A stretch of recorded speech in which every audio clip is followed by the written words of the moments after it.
Hi, and welcome to the second Laceby podcast of the week. You might think that's really weird that I've done two in a week when I sometimes space these about a month apart. But today I want to share some reflections on a topic that's just come up, and I feel it's really important to do this in a timely manner. It's something that's very close to my heart and is a really pressing concern for this community. Bobbin lacemaking has recently been added to the Heritage Crafts Red List of Endangered crafts in the UK. This designation doesn't mean the craft is extinct, but it does signal that it's at high risk.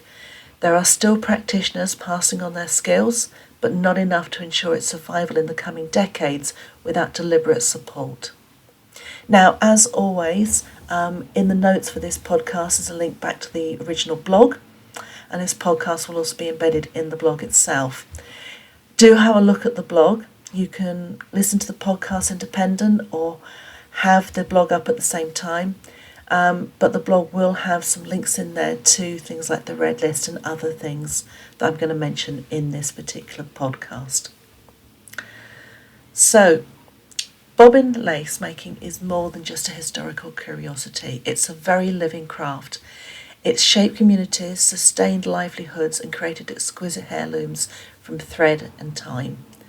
In towns like Honiton and Bedford, and in small, less snug corners of, say, Northamptonshire and Buckinghamshire, lace was stitched into everyday life. It's a work of pride and artistry. The potential loss of lace making is nothing new. The 1800s saw challenging times for lace makers, from the Devon lace makers who petitioned Queen Victoria for patronage to the rise of the Luton hat industry pushing out other crafts in the East Midlands, and the advent of the Nottingham machine-made laces. Lace that's handmade has had its ups and downs. But that was commercial lace making. And once commercial lace making died out really in the UK in the late 20s and 30s, it suffered a great loss in the UK. With the rise of adult education, bobbin lace making became a possible class to relearn and had a revival in the 70s and 80s. In fact, the late 80s is when I had the opportunity to learn to make lace myself. It's in a revival, but it's in a revival as a pastime. Now, I'm going to use these words very carefully. They're not derogatory, but I'm trying to make the distinction between somebody who makes lace professionally and someone who is I'd like to call an artisan, who makes lace but isn't paid for it, but still makes lace to a great level. But hey, even if you make lace and you don't think it's great, you're making lace, and that's what's important here. So today we face a very slow unravelling of the threads of lace that have run through our society here in the UK. It's not linked just us. We're seeing the same thing across the world. There was a revival through COVID. Beginner bobbin lace makers on Facebook is a great example of how people have picked that craft up, but still we have an issue over the number of people making lace. One of the greatest threats to its survival is something familiar to many heritage skills. It's a lack of visibility. In a world captivated by fast and flashy, the slow meditative nature of lace can be overlooked.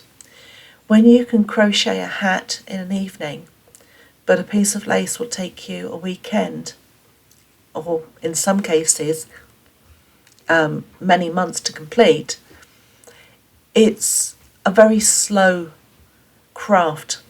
Now, we've seen a revival of the slow medium coming through, this idea of mindfulness, slow cooking. Fantastic idea, going back to making things from scratch. And we need to embrace the fact that lace making is a craft that takes us back into that slow meditative world. Few understand how complex and calming it can be. It's also incredibly simple. There's just one stitch and a half of that stitch. That's it. It's how you put them together. But amongst craft circles, bobbin lace can be seen as impenetrable unless someone's patient and kind enough to guide new fingers and people through those first tentative stitches. Adult education once played a powerful role in this. Evening classes and local workshops were places where lace makers quietly flourished. It was never just about the technique. It was very much about the community. About people gathering after work, sharing stories over lace pillows, helping each find tricks to complete things, passing on the things that you don't get from a book, but you learn from one another.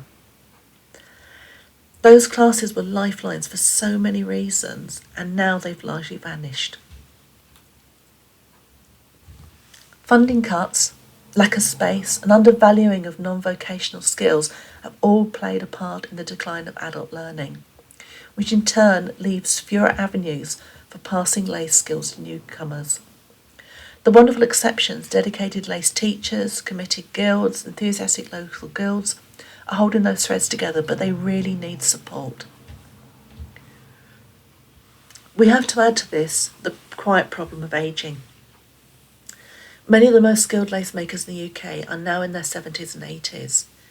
You think about it, if you took up lace making in the 1970s, that is now 50 years ago. So you are going to be in your late 70s. I started in 1988. I'm now looking 60 in the face in a year or two's time. So though I started in my late 20s, I'm now looking at being part of that community that's ageing out. The experience that we have, that we've built in those years, is absolutely extraordinary, but time's not on our side.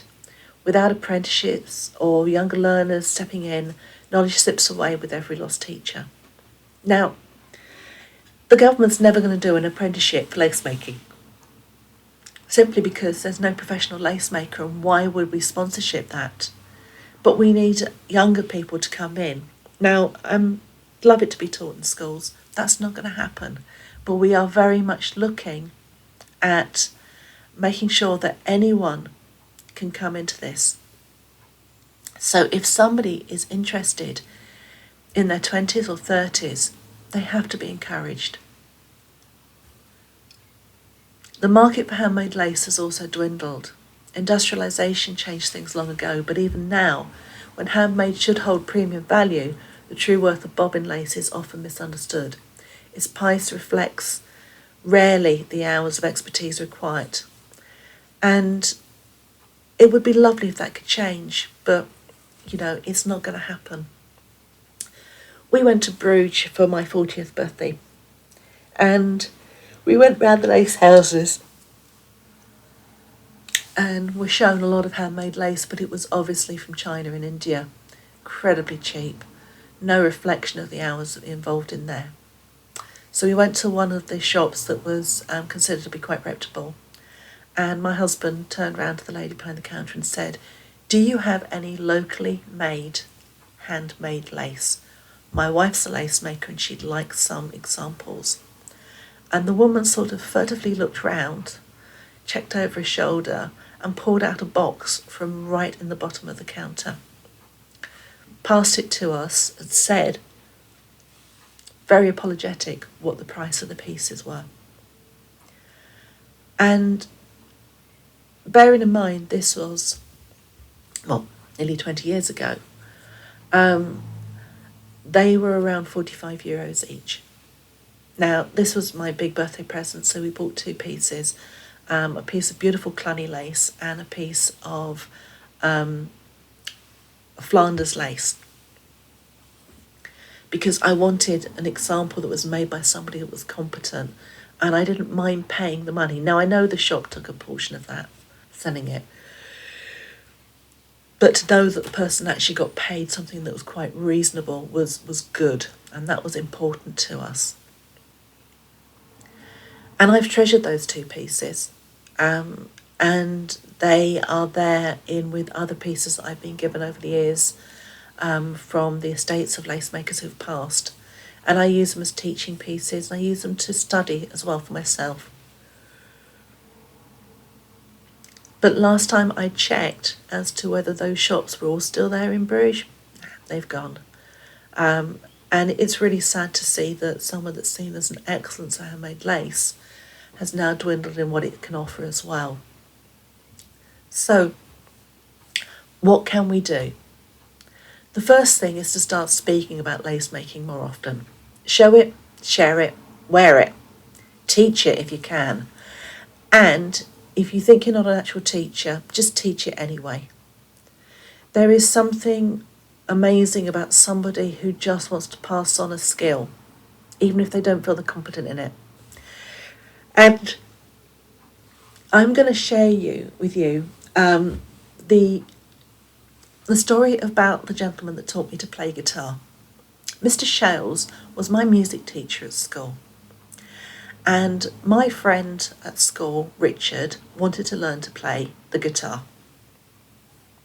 And his mum approached Mr. Shales for the opportunity for him perhaps to give us private lessons.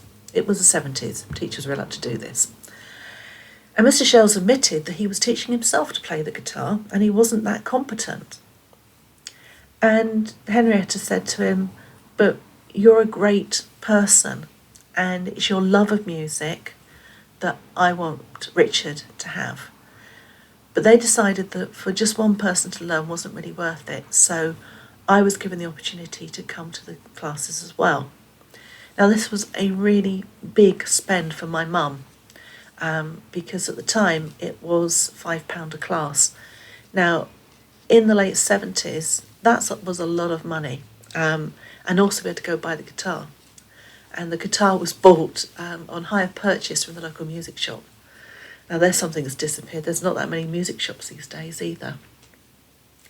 Now Mr. Shales, what he'd done was he suggested we did a lesson a day, which was a wonderful book that you could learn anything from with this book apparently, and I think maybe put into me the foundations that if I got a good book I could do anything. And what Mr. Shales did was he was always 3 lessons ahead of us.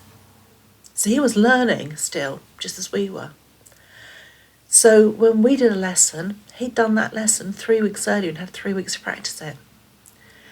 And with him, it wasn't the fact that he was a fabulously trained teacher.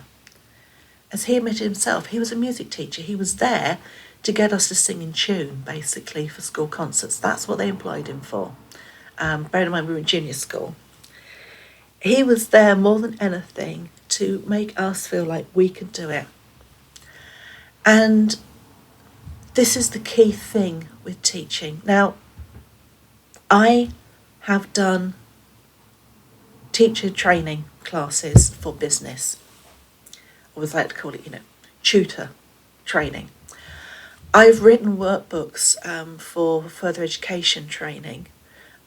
So when people are doing things like their petals qualification to teach at tertiary level, I've written workbooks for that to help people get through that and get their qualification and given coaching.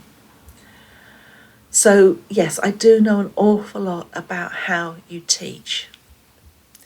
But the reason that I am an incredibly good teacher to people and trainer is something very simple, and it's something that I got from my sister, who is an outstanding educationalist. It is about understanding the needs of each person that you are teaching. So if somebody picks it up quickly and they go away every evening and they practice and they come back and they're moving at speed, you encourage them. You help them decide where they want to go with their projects, and you build them a ladder to get there. They find something they really want to do, you find projects that they can make that gives them all the skills so they can make that one thing they want to do. I've never ever said to a student, no, you can't do that. I've always said, you can do that, but we need to get you there.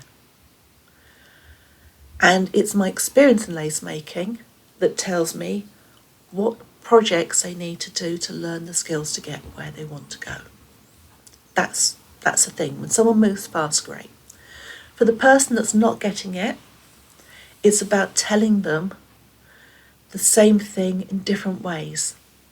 So if you explain something and they don't get it, it's not a reflection on you, it's not a reflection on them. I always say to people, sometimes I talk absolute garbage. So if I do and you don't understand it, tell me. And you describe it a different way. And I always encourage the other students to help and coach the students there as well, because it gives them confidence that they can pass on what they've learnt. For most people who don't get lace making, the simple fact is they don't touch it from one week to the next. Now, when I teach, I try to do a full day or a half day lesson so that people really immerse in it. Now, if they don't have their own equipment, I'm very reticent to let them walk off with my pillow and a set of bobbins, because let's face it, if you're teaching 5 or 6 people, that's a couple of £100 worth of equipment that could go missing.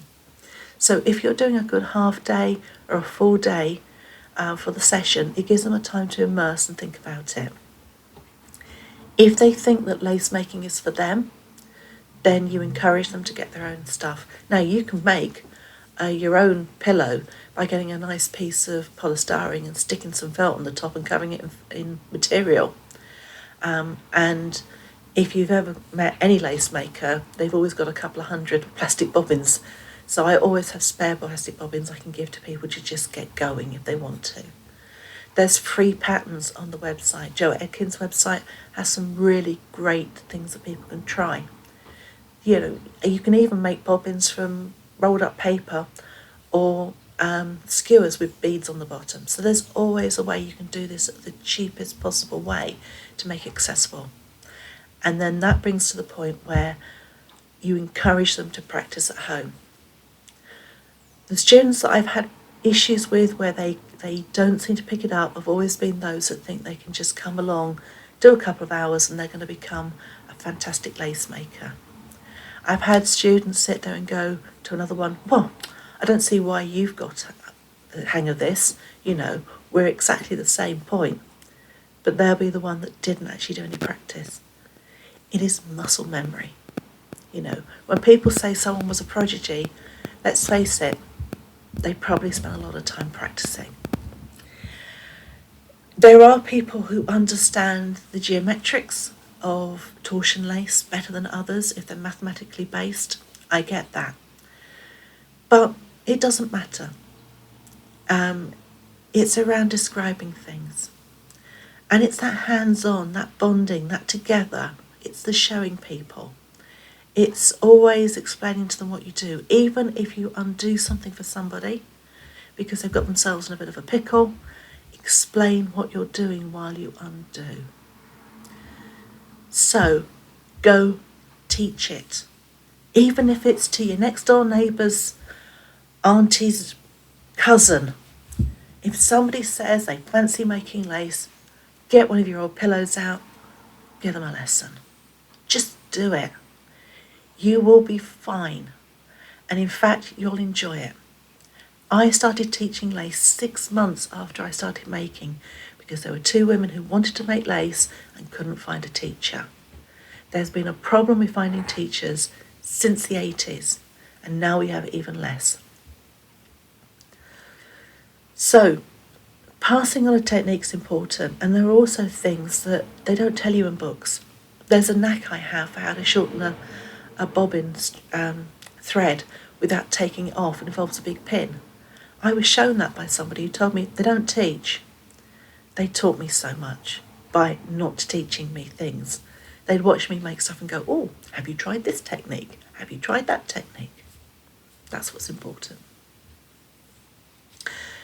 Next is about supporting your local lace groups. Help them thrive. Find out when they meet. Go along. If there isn't one nearby, start your own group, okay? Even if it's 2 of you in your kitchen once a month, just do it. Give encouragement to each other. Keep the fires burning, okay? These gatherings are often where the magic happens. New lace makers get inspired, older hands support, and experiences stitched into memory. One of the things that hurts me so much when I see groups is they put down the words, "We don't offer tuition." Never say that. There's always going to be somebody in a group who's willing to give it a bit of a go and show somebody. If you really are scared that you don't want to offer tuition in a group, why not say to someone, look, here's some great resources, and heck, have a look on my website, the Laceby, and you can see some of the places I recommend. Here's some resources. Come along. We don't really teach, but if you get in a pickle, I'm sure someone will help you. I know it's a pain if you want to make something and you want to chat to people and you don't get the chance to actually do that because you're actually showing someone what to do. But you know what? It's fantastic when you see them really come on and they turn around to someone and say, look, we're making lace. That's so important. We also need a champion funding for adult education and learning. I know this is something that is not at the forefront politically. Is something that in times of recession, which we're entering into, is difficult. But learning is not a luxury. There are two things in this world that I am very passionate about: universal suffrage, the right to vote, and universal education. People should have the opportunity to learn if they want to. We need to bring back spaces where people can try lace for the first time without having to travel miles or buy costly equipment up front. We need to let curiosity be enough to open that door. Now, we can do it formally by petitioning our local councils to have it put back into the adult education system, and to remember putting it in an afternoon is not the best place for people who work, and we want to encourage people who are working to access this earlier on in their life. But we need to lobby anyway for adult education that is non-vocational. Now, the red list doesn't mean that this is over. It means we still have time. Bobbing lace may be endangered, but it's not gone. And like any good piece of lace, its strength lies in the connection between each part, between the teachers, the students, the friendships you make at the lace groups, the generations, between the memory and the practice. So let's keep winding those bobbins. Thanks for listening.